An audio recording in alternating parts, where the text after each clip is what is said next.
When you come to the Ruskin Glass Centre in Stourbridge, off the road, park there, and you see these modernised industrial buildings. We're up there, but there's some studios here, and in here is Helen. Let's go and see Helen. So it's Good Life, Artworks for Change, Workshop 24. Hi Helen, how are you? Hello, the door's gonna bang. Great, love a door that bangs.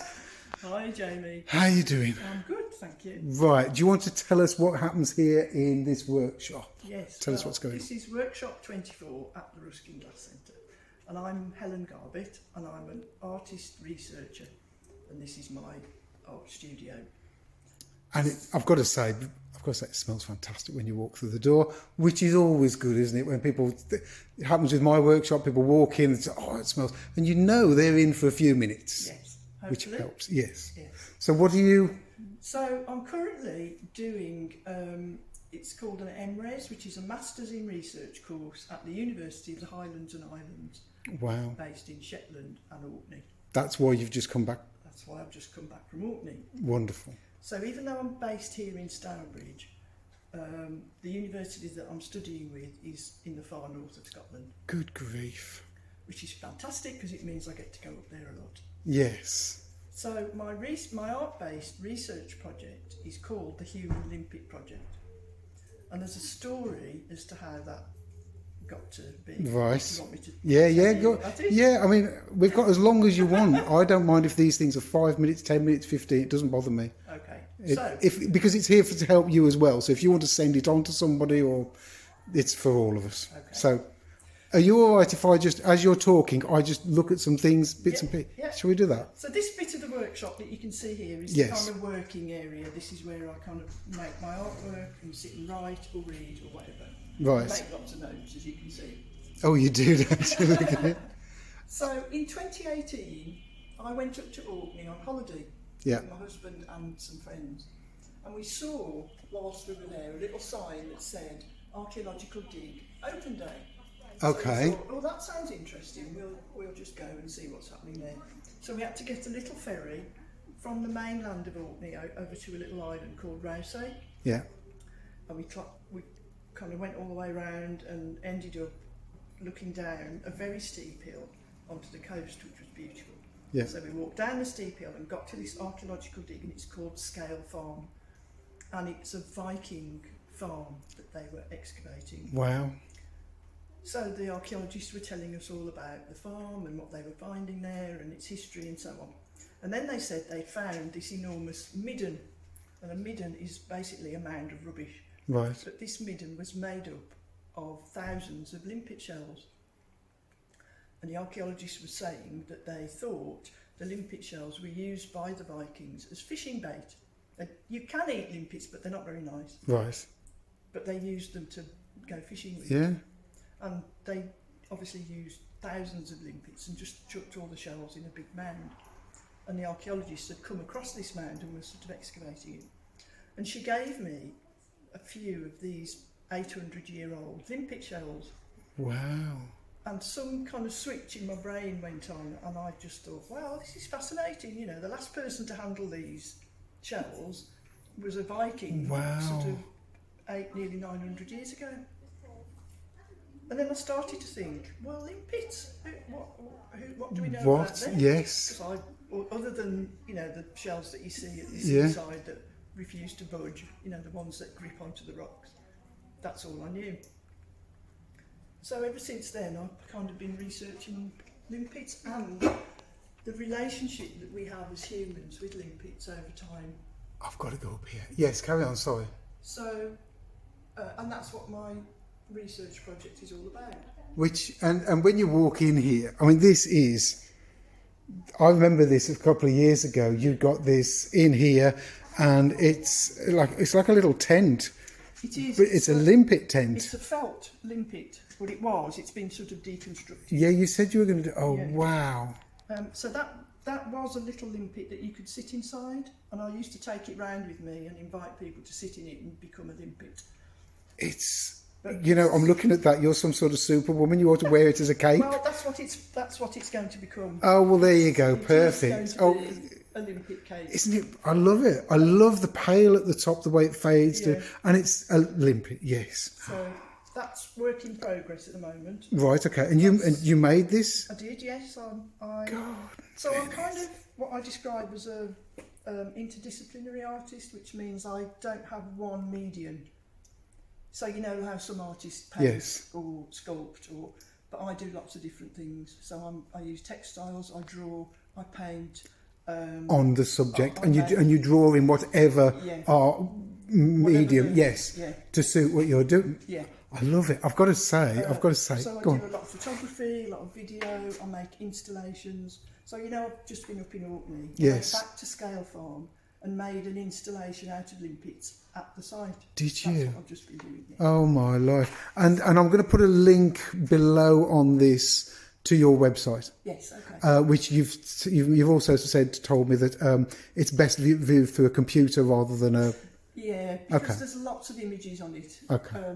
They don't work very well on the phone. Okay. Well, we'll look at that. I've got to say, I'm sorry, that when you walk in and you're faced with limpets and these, it's just, it's. So I am obsessed. It is true. Okay. Okay. You are obsessed. Yes. Well, that's okay. And am I okay to just look at some of these? Yes. So that's broken at the moment. well, it looks like is something. Well, it is something, but it doesn't work properly. Oh, okay. Oh, Oh, okay. So I'm working on that because it's not quite meant to do that. What's it supposed to do? Well, it's meant to go slowly and just kind of click. Oh, on and the click. limpets as it goes Oh, on. okay, nice. Now, so you're officially the limpet woman. Yeah, that's how I'm. Yes. Kind of been known. How old is that? Oh, these are modern day limpets. But how old is it? How long does it take? How long does it take for a limpet to actually become a limpet? Well, they start off as like little squiggly things in the sea. Right. Like little, what do you call it? Like plankton type. Yeah, kind of. Yeah. And then they settle on a rock, and then they grow into what we know as limpets, and they can live up to 20 years. Oh, is that all? Well, that's quite sad. That 20 years, but that's not good bad. For a snail, I think. Oh, is that what it is? Yeah, they're marine snails. Okay, I've learned something else. Okay, cool. And I've just got, people have got to come and have a look at this because you've got bits and pieces. And where is that from? Oh, that's nothing. But I know, but you know what? It's a tool, and I'm seeing it, and the rust on there is fantastic. Yeah, I dug that up. Well, Adrian, my husband, dug that up out of the allotment.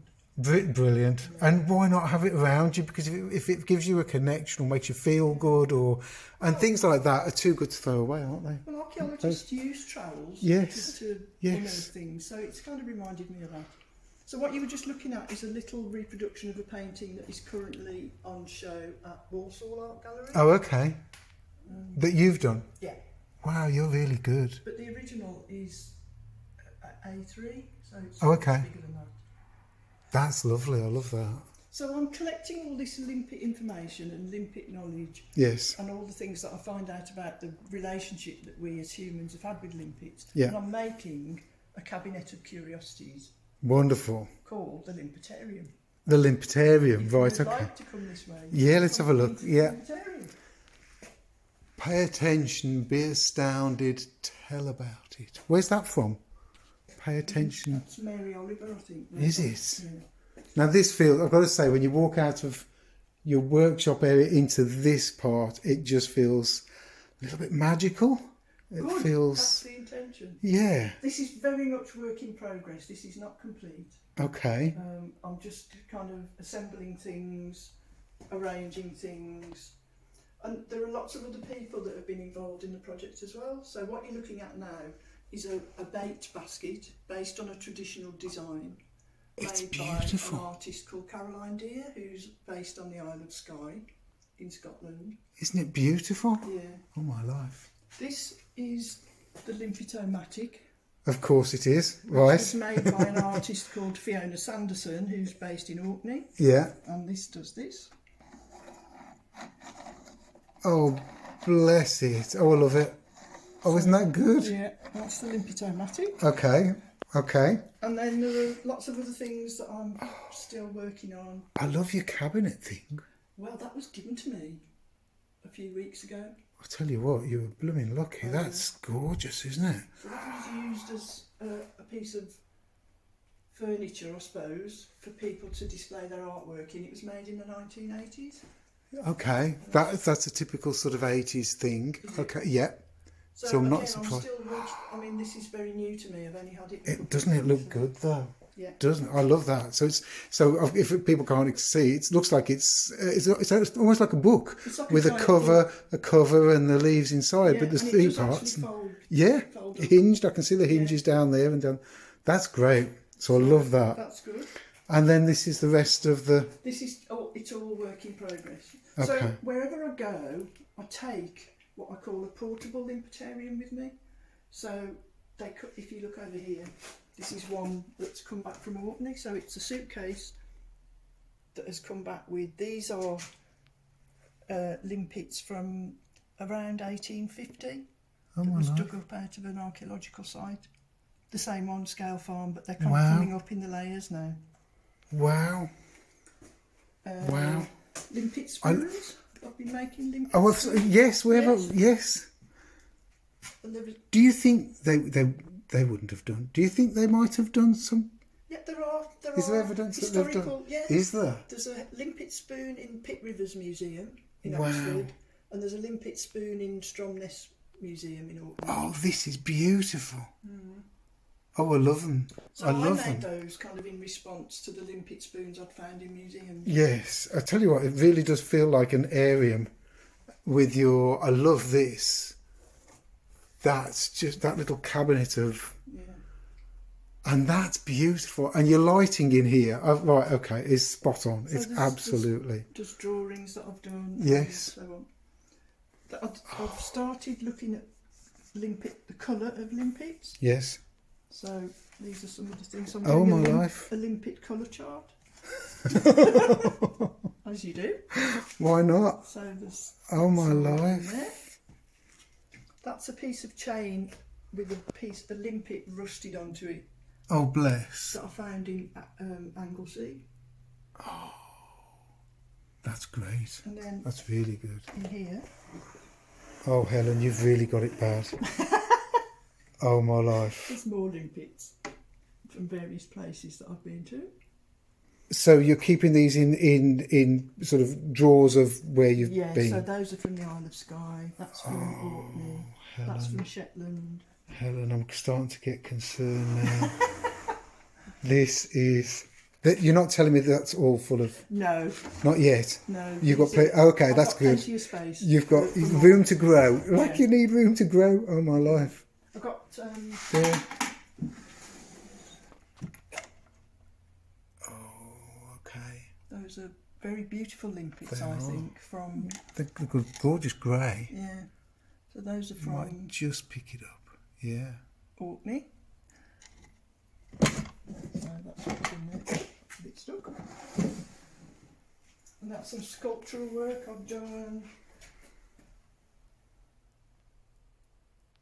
Oh, this is lovely. Oh, I like your saw. I'm bound to like your sort of thing, aren't I? Well, I love this. That's latex. That's a rubber glove type thing over the top of... It's latex. I've been playing with that. But the reason why these are on here is because limpets have very interesting teeth. You know, like the saltwater teeth. Okay. Well, limpets have teeth. It's called a radula, and they're like little teeth on a conveyor belt. So as the limpet moves along, it turns round and cuts. And they graze on algae. Okay. But limpet teeth are made out of one of the strongest materials in the natural world. It kind of equivalent to diamond. Oh my life. And engineers are very interested in them because of, Yeah, bound to be. Wow. What this is great. Oh, Helen, you've really got it bad, but this fantastic. Is my limpet paint palette. Oh yeah. Oh, I love it. So the paintings that I do. Oh, blimey. I take my little portable limpet paint.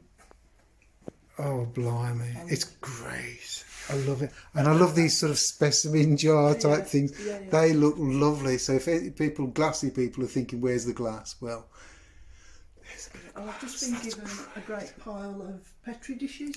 Oh, good grief. You know, the scientific ones. So Yeah. I've been doing something with those. Work in progress. I love this as well. These hanging in here. That's sort of bits of the collection. Oh, Helen, I love it. I love it. You are absolutely... I know, I'm practicing. There you go. That's huge. That's lovely. Everywhere you look, there's something else, isn't there? Yeah. It's brilliant. That's So brilliant. This is a long. Well, I'm hoping to convert the Masters in Research into a PhD next year. I'm going to apply to extend so I can keep the research going. So this is probably only the beginning. Oh my life. Oh my life. Well, Helen, thank you for showing us around. It's welcome. absolutely brilliant.